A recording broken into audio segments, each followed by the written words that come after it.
Now, the Mountain Dew Zero Sugar Sports Desk with Johnny Congdon. And we'll start tonight with the biggest news of the day. The Auburn Tigers have hired a new athletic director to replace the vacancy following Alan Green's departure in late August of this year. And it's a man who is very familiar with the SEC.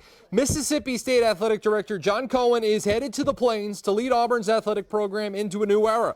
Cohen, who is a Tuscaloosa native, took over in Starkville as athletic director beginning in late 2016. Since his time in the position, well, 5 of his teams have posted program best seasons, including baseball, softball, women's basketball, volleyball, and women's soccer. Now, one athletic program that was not mentioned in that 5 would be football. Without question, Cohen's first priority will be to take a close look at that Auburn football program, who heading into today sat at 3-4 and hadn't really won a game in over a month. That's a fact. And boy, did they have their hands full this afternoon when they took on an Arkansas team who had this game circled on their calendars all off season long. Former Auburn quarterback Vince Dooley honored with a moment of silence pregame. The legendary head coach passed away at the age of 90 on Friday. And early on, Auburn's defense opportunistic.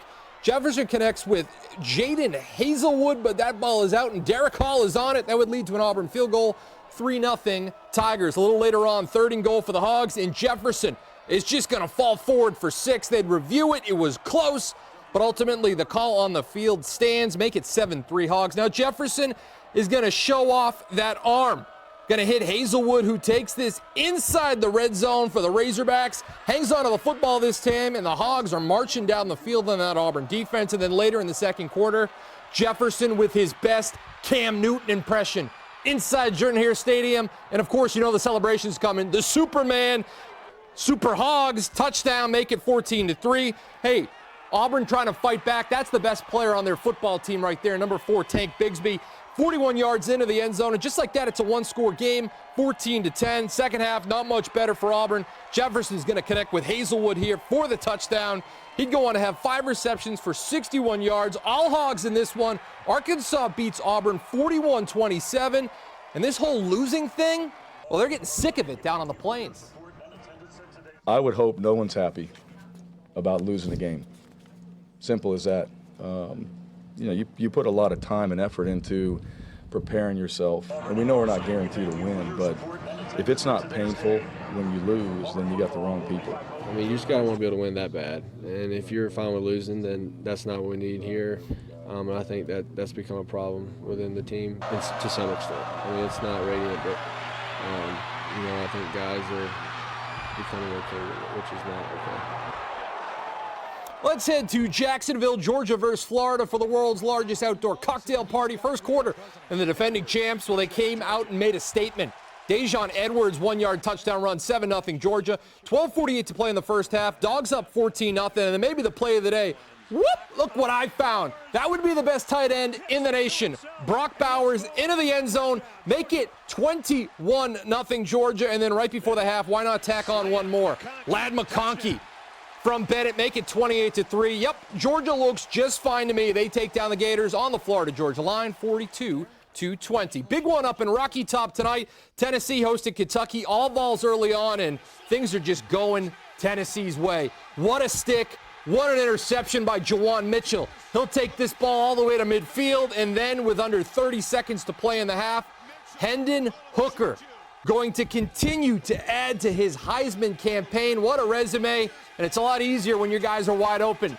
That would be Jalen Hyatt. He had 5 touchdowns against Alabama. He adds another one against Kentucky, I should say, and the balls roll in Neyland 44-6. Ole Miss taking on the fighting Texas A&M Aggies at Kyle Field, and things started out good for the Lane Train. USC transfer quarterback Jackson Dart finds Dayton Wade, the junior, 7-0 hotty toddy, and then in the second half, it's the tailback from Pike Road High School.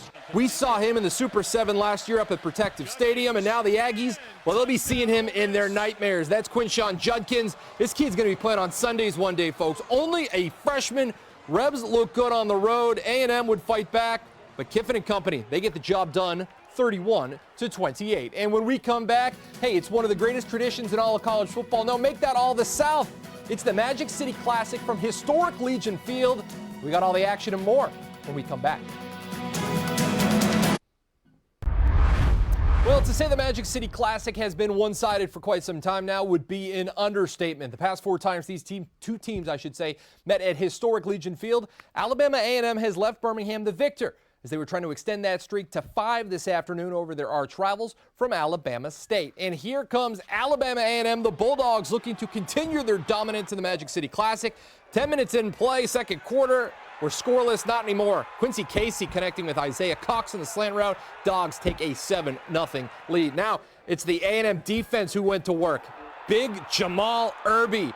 He's going to intercept this swing pass and walk into the end zone.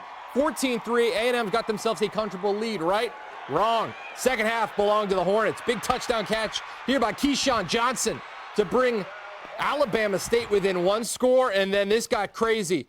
With a little over 2 minutes to go, we're tied at 17.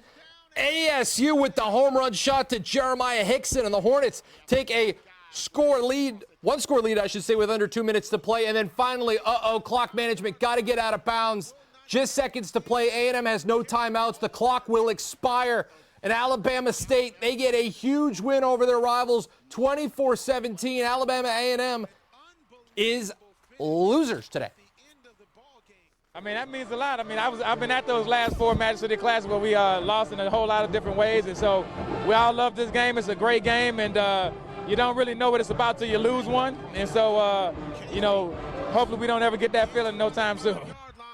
UAB on the road in Boca, taking on FAU, trying to solve their road woes, and this will help. Their bell cow back, shot out of a cannon. That's Dwayne McBride, and he is gone. 63 yards into the end zone, and the FAU lead is cut to 3. Let's jump to the end of this one. Blazers down 7, 8 seconds to play. 4th and 10 from the FAU 23. Jacob Zeno going for the touchdown. Oh, what an unbelievable play.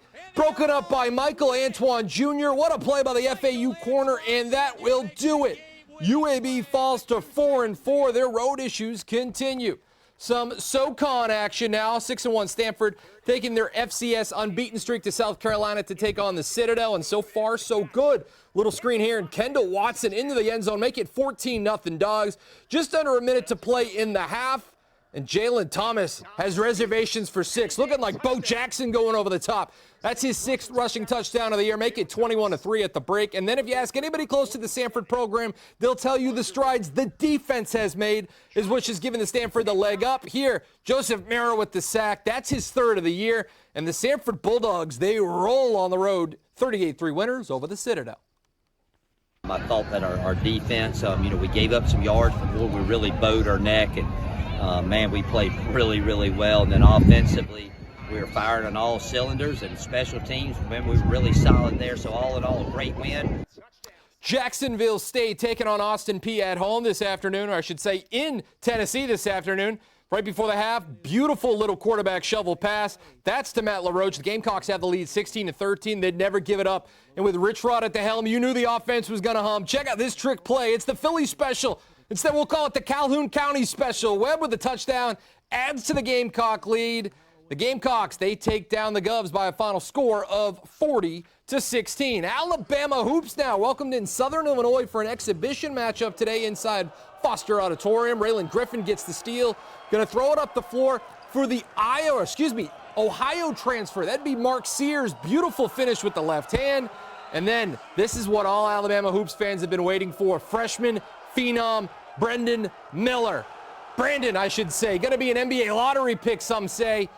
Beautiful one-handed jam right there. And then Griffin to Dom Welch, who throws the lob to the big man, Nick Pringle, for the slam. Transfer to transfer. And the Crimson Tide, they take the exhibition over Southern Illinois by a final score of 73-64. That's all for sports right now, everybody. Megan, back to you. Thank you, Johnny. Well, stay with us. A final check on your forecast when we come back.